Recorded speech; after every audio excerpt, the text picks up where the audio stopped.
दोस्तों, एक चीज़ आपको मालूम है क्या कि जो भी आप बैंक में जाते हैं अकाउंट खुलवाने के लिए या पैसा निकासी करने के लिए या कोई भी काम करने के लिए बैंक में अगर जाते हैं तो अक्साना बैंक के देखते हुए कि जो कोई भी बैंक है, सरकारी बैंक हो या प्राइवेट बैंक हमेशा किराए के ही मकान पर क्यों होता है। आपको भी मन में सवाल आता होगा कि आखिरकार बैंक किराए के मकान में क्यों रहता है, बैंक के पास अपना खुद का बिल्डिंग क्यों नहीं है। तो मैं आपको एकदम साधारण सा भाषा में आपको हम बतलाएंगे कि बैंक हमेशा किराए के बिल्डिंग में क्यों रहता है, उसका अपना खुद का बिल्डिंग क्यों नहीं होता है। उदाहरण के लिए मैं आपको बतलाने वाला हूँ कि यहाँ पर देख सकते हैं। उदाहरण के लिए एक मैं घर का उदाहरण लिया हूँ, जिससे मैं आपको बतला दूँ कि बैंक हमेशा किराए के मकान पर क्यों रहता है, उसका अपना खुद का बिल्डिंग क्यों नहीं है। क्या रीज़न है कि बैंक हमेशा अपना बिल्डिंग में नहीं बना पाता है, अपना खुद का ऑफिस उसका नहीं है, खुद का जो घर नहीं है, वो किराए के बिल्डिंग में क्यों रहता है। उसका रीज़न मैं आपको बतलाने वाला हूँ। मोटा-मोटी रीज़न जो ये है कि बैंक में आप यानी कि पैसा रखते हैं, बैंक में अकाउंट खुलवाते हैं और बैंक में अपना पैसा 1 लाख 2 लाख 5 लाख 10 लाख रुपया अगर जो डिपॉजिट आप करते हैं तो आपका जो अकाउंट में डिपॉजिट पैसा रहता है उस पर भी आपको ब्याज मिलता है। आखिरकार बैंक आपको ब्याज कहाँ से देता है, वो कहीं ना कहीं से कमाएगा पैसा, तभी तो आपको ब्याज देगा। तो वो उदाहरण मैं आपको बतला रहा हूँ, जैसे कि कोई भी अगर जो बैंक ऑफिस अगर जो खोलेगा अपना खुद के बिल्डिंग में तो उसको ज़मीन, यानी कि हम गांव के एक मोटामोटी आंकड़ा लेके चलते हैं कि गांव में अगर जो कोई भी ऑफिस लगभग 1 कट्ठा के ज़मीन में अगर जो ज़मीन खरीदेंगे तो गांव के रेशियो के हिसाब से अलग अलग लोकेशन के ऊपर है। लगभग मैं मोटा-मोटी ले लिया हूँ 10 यानी 15 से 20 लाख रुपया आपको ज़मीन के पड़ेगा। उसके बाद उस पर ऑफिस बनाने के लिए 30 से 35 लाख रुपया कम से कम पड़ेगा। मोटा-मोटी लगभग दोनों मिलाकर 50 लाख रुपया लगभग खर्चा हो जाएगा। ऑफिस बनाने के लिए ज़मीन खरीदना होगा पहले, उसके बाद उसको ऑफिस बनाने के लिए सब मिलाकर लगभग 50 लाख रुपया खर्चा होगा। वही 50 लाख रुपया अगर जो हम ऑफिस में यहाँ पर लगा देते हैं, ऑफिस बनाने में 50 लाख रुपया लगा देते हैं तो मेरे 50 लाख रुपया तो इन्वेस्ट हो गया, उससे कोई कमाई नहीं हो रहा है। 1 रुपया 0 पैसा कोई कमाई नहीं होगा 50 लाख रुपया से। अगर जो 50 लाख रुपया बैंक का तो फंस गया है ऑफिस में, उससे कोई कमाई नहीं हो रहा है। वही 50 लाख रुपया अगर जो बैंक ब्याज पर अगर जो लगाएगा, किसी को कर्जा देगा, लोन देगा, तो उससे जो इनकम होगा वही इनकम आप लोगों को भी जो अकाउंट डिपॉजिट करके रखते हैं, अपने सेव करके रखते हैं, उस पर भी आपको ब्याज मिलता है। तो वही ये अगर जो घर बनाएंगे, ऑफिस अपना बनाएंगे, तो पहला रीज़न ये हो गया कि उसको 50 लाख रुपया तो पूंजी यहाँ पर फंस जाएगा। वही 50 लाख रुपया अगर जो ब्याज पर अगर जो लगाते हैं 50 लाख रुपया, तो बैंक का ब्याज जो चलता है हमेशा, जो अब मैं आपको बतला दूँ, यहाँ पर मैं बतला देता हूँ। बैंक, सरकारी बैंक का जो ब्याज है आपको 70% से लेकर आपको 90% तक ले आपको ब्याज देना होगा। 1 रुपया अगर जो आप बैंक से लीजिएगा तो 1 साल में आपको लगभग उसका 70 पैसा से लेकर 90 पैसा तक ले आपको बैंक का ब्याज देना होगा। जो सरकारी बैंक है उसका ब्याज है 70 पैसा से लेकर 90 पैसा तक ले 1 रुपया के आपको 1 साल का ब्याज लगता है। बैंक में दोस्तों 1 साल का ब्याज लगता है, बल्कि महीना के नहीं। जैसे गांव देहात में कोई भी पैसा अगर ब्याज को लगाते हैं तो उसको महीना का ब्याज चलता है, लेकिन यहाँ बैंक में 1 कैलेंडर ईयर का ब्याज चलता है, यानी कि 1 साल का ब्याज चलता है। तो 70 से 90 पैसा ब्याज आपको चलेगा। वही अगर जब 50 लाख रुपया अगर यहाँ पर अगर जो बैंक इन्वेस्ट करते हैं, किसी को लोन अगर जो देते हैं 50 लाख रुपया, तो यहाँ पर मैं मोटामोटी 1 रुपया मान लिया हूँ, 1% से मान लिया हूँ कि कम से कम उसका 50,000 रुपया हर मंथली ब्याज आएगा। ये हो गया इसका ब्याज। 1% के हिसाब से अगर जो 50 लाख रुपया के अगर ब्याज पर लगाएंगे, बैंक किसी को कर्जा देते हैं तो 50,000 का मंथली आएगा। वही मैं यहाँ पर आपको बतला दूँ कि 50 अगर जो 1,000 रुपया उसको प्रति महीना इनकम आ रहा है। वही अगर जो एक ऑफिस अगर जो लेते हैं किराए की बिल्डिंग में, किसी किराए की बिल्डिंग में अगर जो ऑफिस अपना खोलते हैं, यहाँ पे मैं रूम के घर के बारे में बतलाया हूँ आपको। ऑफिस में मैं यहाँ पर बना देता हूँ, जिससे ये पूरा हो गया स्ट्रक्चर, ये देख सकते हैं। इसको फिर से मैं बना देता हूँ आपको।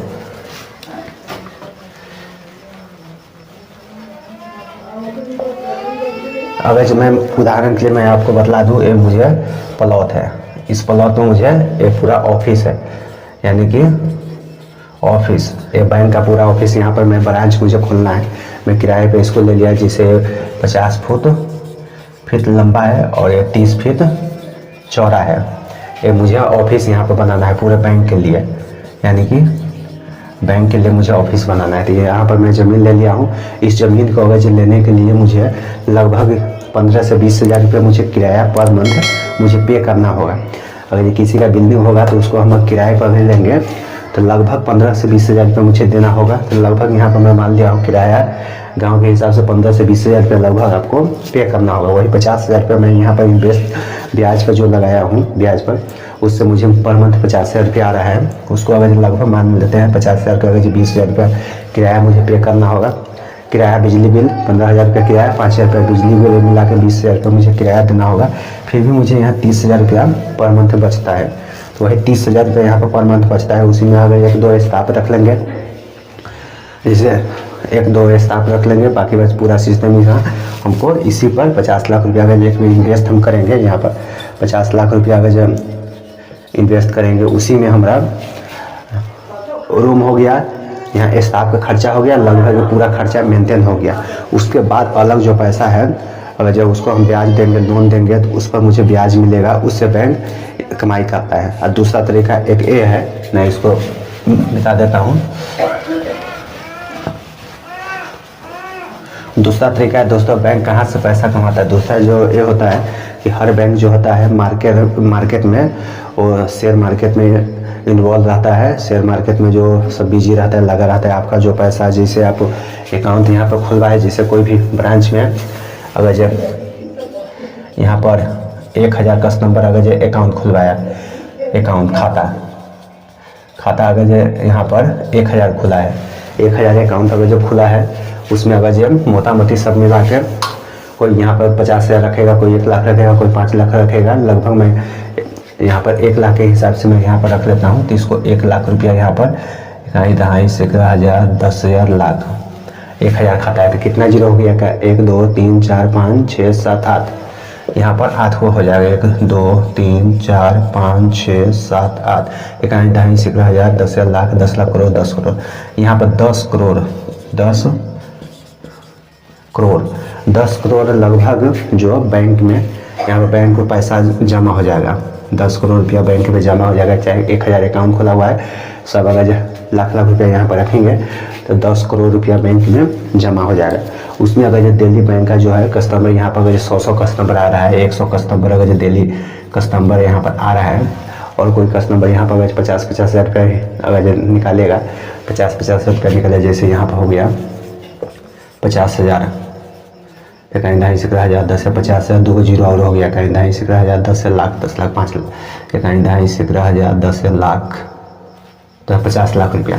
जिससे बैंक में अगर जो यहाँ पर 100 कस्टमर दिल्ली आ रहा है तो मोटा मोटी 50 लाख रुपया का दिल्ली कैश विड्रॉल डिपॉजिट होता है। इसमें तो कुछ डिपॉजिट भी हो जाएगा, लगभग आधा। इसमें 100 कस्टमर आ रहा है तो उसमें 50 कस्टमर ऐसा आएंगे जो पैसा जमा करने के लिए आएंगे बैंक में, 50 कस्टमर ऐसा आएंगे जो पैसा निकालने के लिए आएंगे। तो लगभग बैंक के पास वो गला में 50 लाख रुपया रखेंगे। हो सकता है किसी दिन खाली यहाँ पर विड्रॉल के लिए 40-45 लाख रुपया विड्रॉल हो जाए, किसी दिन खाली डिपॉजिट हो जाए, इसलिए मोटा मोटी 50 लाख रुपया यहाँ पर रखते हैं। यहाँ पर 10 करोड़ रुपया है बैंक में जमा है।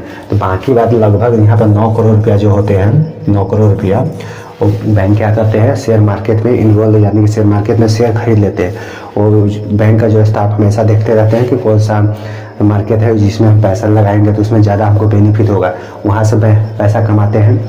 ये सब पैसा यहाँ से शेयर मार्केट से इनकम करते हैं। उसके बाद यहाँ पर जो कैश डिपॉजिट होता है, बैलेंस इंक्वायरी होती है, किसी को लोन अगर जो बांटते हैं, जैसे इसमें से अगर जो शेयर मार्केट है, इस महीना में अगर जो 5 लाख के शेयर मार्केट हुआ, 5 करोड़ हुआ, 5 करोड़ हमारे पास बचा हुआ है पैसा, उस 5 करोड़ के बैंक क्या करेंगे, इसी में लोन बांट देंगे। 5 लाख, 10 लाख, 20 लाख, 25 लाख ऐसे करके लोन बांटेंगे। उस लोन से भी कुछ बेनिफिट होगा। जैसे आपको मैं एक चीज़ बतला दूँ, यहाँ पर अपना पैसा अगर 10,000 रुपया यहाँ पर आप जाइएगा बैंक में जमा करने के लिए, बैंक में वही 10,000 रुपया आप जमा कीजिएगा तो आपको यहाँ पर ब्याज मिलेगा लगभग, यानी कि 0.4%, 40% से लेके वही आपका लगभग 50-55, मान लीजिए 60% आपको यहाँ पर ब्याज मिलेगा। 40 पैसा से लेकर 60 पैसा आपका जो पैसा डिपॉजिट आप कीजिएगा बैंक में, उसका बैंक 1 रुपया का 40 पैसा से लेकर 50 पैसा आपको मिलेगा। वही बैंक से आप लोन लीजिएगा तो उसको आपको 70 पैसा से लेकर आपको 90 पैसा तक बैंक को पे करना होता है। तो यहाँ पर लगभग 40-50 पैसा यहाँ पर बैंक आपको दे रहा है और आपसे ले रहा है 70-80, तो कुछ यहाँ पर बेनिफिट हो रहा है। इस प्रकार से बैंक अपना पैसा कमाते हैं। इसीलिए बैंक कभी भी मारवाड़ी पे भी आप लोग देते होइएगा।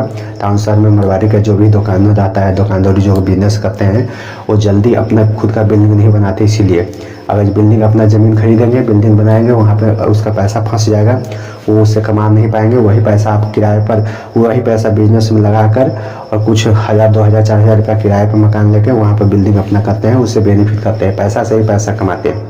तो ये छोटा सा जानकारी रहा जो आप लोगों के साथ मैं शेयर किया हूँ कि बैंक का अपना खुद का ज़मीन क्यों नहीं होता है। कोई भी बैंक दुनिया में चले जाइए, उसका खुद का अपना ऑफिस अपने ज़मीन में नहीं होता है। और दूसरी रीज़न ये भी है दोस्तों कि अगर यहाँ पर मैं बैंक खोल दिया हूँ, यहाँ पर बैंक अगर जो खोला हूँ 5-7-10 साल चलाऊँगा, यहाँ का लोकेशन अगर अच्छा नहीं रहेगा, कस्टमर ज़्यादा यहाँ पर नहीं जुड़ेगा, तो मुझे लगेगा कि यहाँ पर कस्टमर ज़्यादा नहीं आ रहा है, यहाँ पर लोकेशन सही नहीं है, चलिए दूसरा लोकेशन पे ट्रैक में करूँगा, दूसरा लोकेशन अच्छा जगह पर मैं खोलूँगा।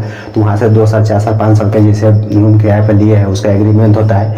एग्रीमेंट जब पूरा हो जाएगा तो वहाँ से आप चेंज करके दूसरे जगह भी जा सकते हैं।